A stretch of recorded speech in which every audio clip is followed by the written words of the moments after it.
Okay, this is the homework problem for tomorrow, and I'll post this solution up too so you can see it. But it's, I try not to stray from the way things are done in the book because it makes students, it just gets confusing for people. But I actually think that this is an improvement, and maybe you'll see the flow of dollars better. So I have a sheet here. This is the whole problem on the side, and we didn't need these two. There's a couple. I thought they had direct material inventory on here, but they really don't. They just start out with work in process. Yeah, and then we've got, remember how we had like materials here? This would be direct material, and then work in process in the middle, and then finished goods inventory, and maybe cost of goods sold over here. Well, what happens with this is that your work in process just expands when you have another department. So we've got 3 different jobs. And what happens is that materials come through, work comes through, and it finishes in Department 1, and then it moves over to Department 2. Okay? And then once it's finished with Department 2, it either goes into finished goods inventory probably first, and then eventually they all go out into cost of goods sold. Okay, so I'm going to do the problem this one way, and then I'm going to do another one that is more like what the book is telling you in case you want to stick with that, okay? But I personally, well, maybe I'm just used to it, but I like to see the numbers flow through. So the first thing we know is that we've got these beginning balances and work in process, so I put those in. And then they tell us that direct materials for Department 1 on Job 1, Department 1, Job 1 is 40,000. So I'm going to put, we're in Department 1, direct materials are 40,000. We'll just finish Department 1 first, then 26,000.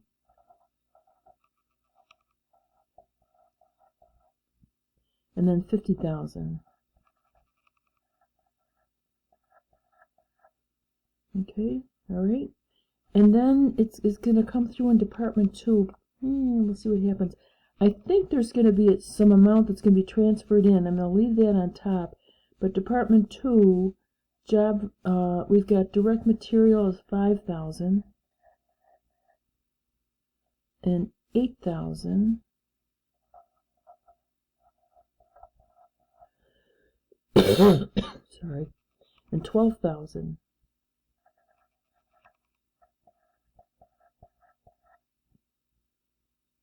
Okay, direct labor cost for Department 1 is 9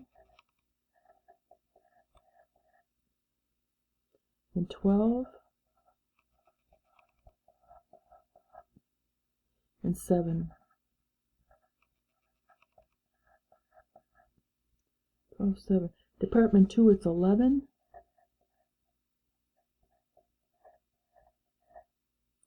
Not quite big enough here. 16,000.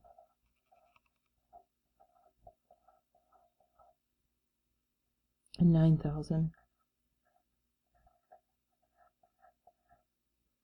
Okay. And then we've got machine hours, and we know that we're going to allocate, we've got to allocate the overhead. So their total budgeted overhead rates are for Department 1, okay, I'm going to put a little MOH note here, MOH. For Department 1, it's going to be $12. This is going to be allocated how? Hold on one second.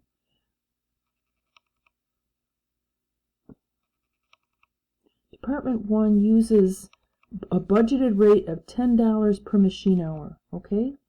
So $10 per machine hour. We didn't have to calculate it what it was, they gave it to us. And Department Job 401 used 800 machine hours. So for MOH, I'm going to say 800 times 10. So this would be 8,000. And then $10 times 1,200 hours, 1,200, that's 12,000.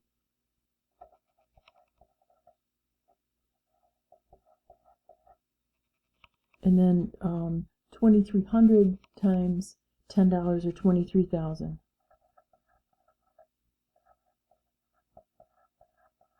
Okay, and in Department 2, it's going to be 150% of direct labor cost. So our direct labor cost is, I'm going to put a little note here so you know what it is, okay? This first one was 800 times 10. 800 machine hours times 10. Okay? And for overhead here, it's 11,000 times 150%. Okay? That's what that would be. So that is 16,500.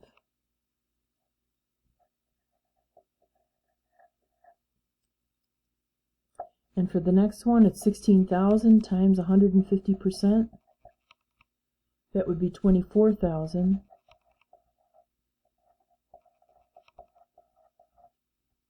And for the last one, 9,000 times 150% is 13,500.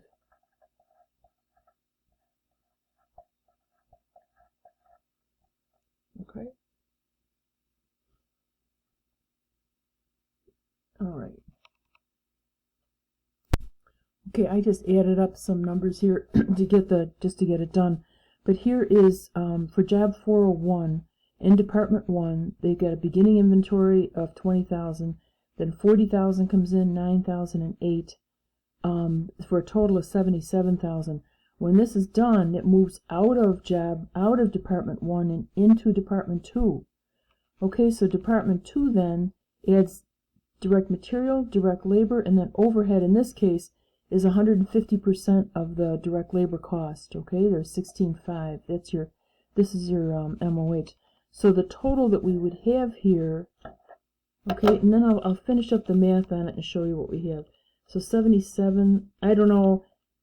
I think it's too big a pain in the neck of a problem. Plus 5, plus 11.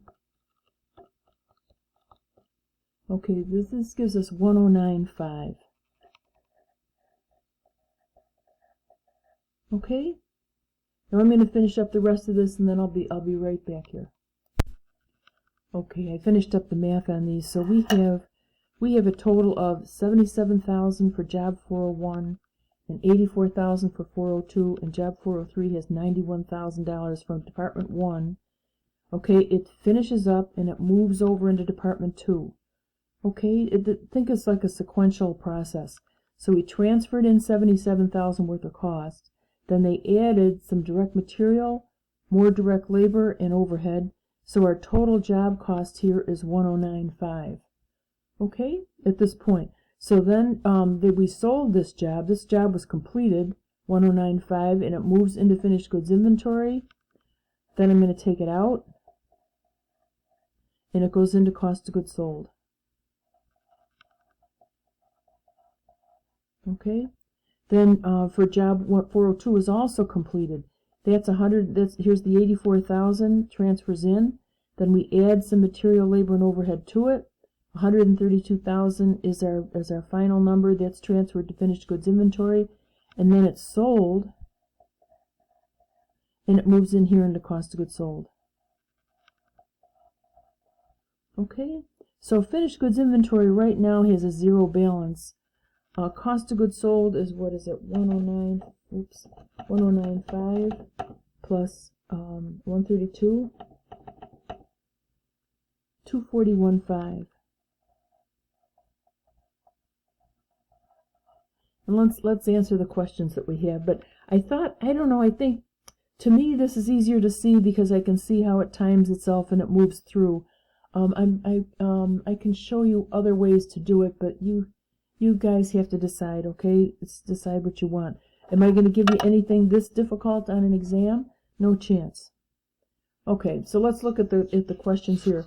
What was the total allocated overhead?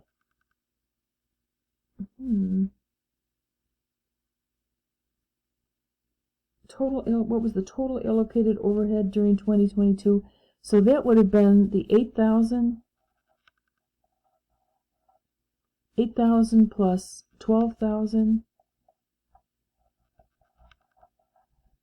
plus 23,000. It's a lot. Plus 16,500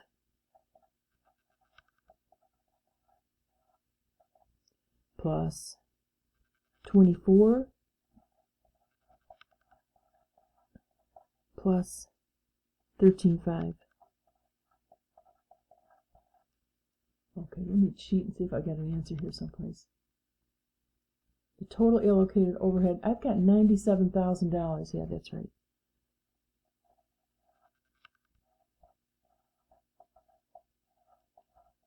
Okay, what was the cost of work, what was work in process on 12/31?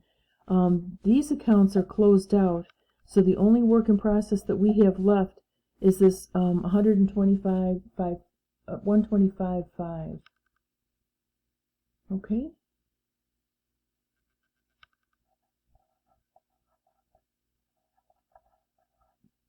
What was the value of cost of goods sold account before any adjustment for over or under allocated overhead? Okay, cost of goods sold was, it's over here, 241.5. Okay, so I got to put this cost of goods sold before any adjustment, 241.5. Okay, what was the value of cost of goods sold after the adjustment? So let's see what our actual overhead was. Our actual overhead is up here. The actual overhead is 105. Okay, so if we put this in a T account,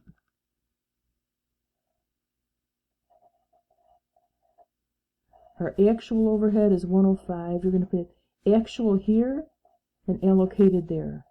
Okay, so the actual was 105,000.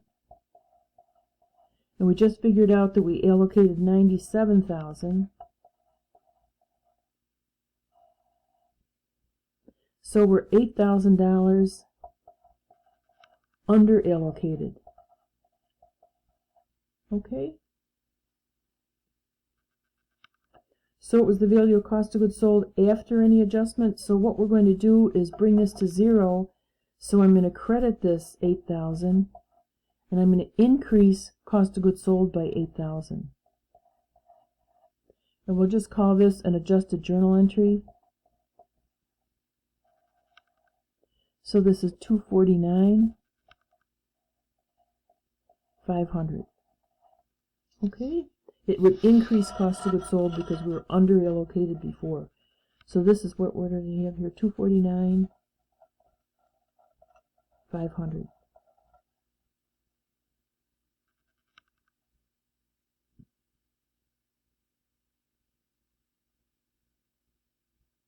Okay. Why would a company use machine hours to assign overhead to one department and then direct labor dollars in another department? Because machine hours were the department was all machine time.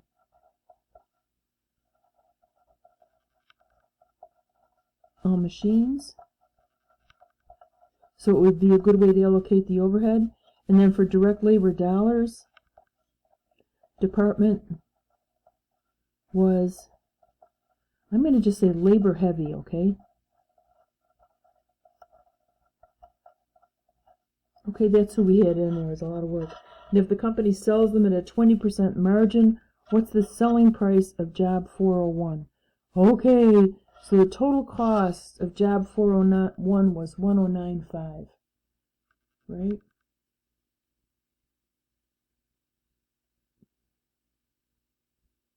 Yeah, that's right. It was 109.5. So if we take, I'm gonna go down here. If we take 109.5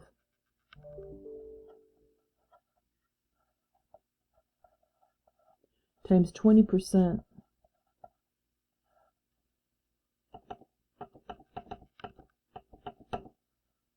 that's 21.9. That would be our profit. Okay, so we would sell it for 109.5 plus 21.9. Okay, so what's our total then? 131.4. That would be our selling price.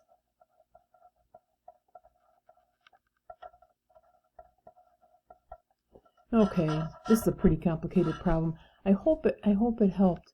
If you get stuck on anything here, or if something doesn't make any sense, just send me a text, okay? I'll be available all day long. I've got so much grading to do, and I'm behind on you in a million ways, so okay, good luck.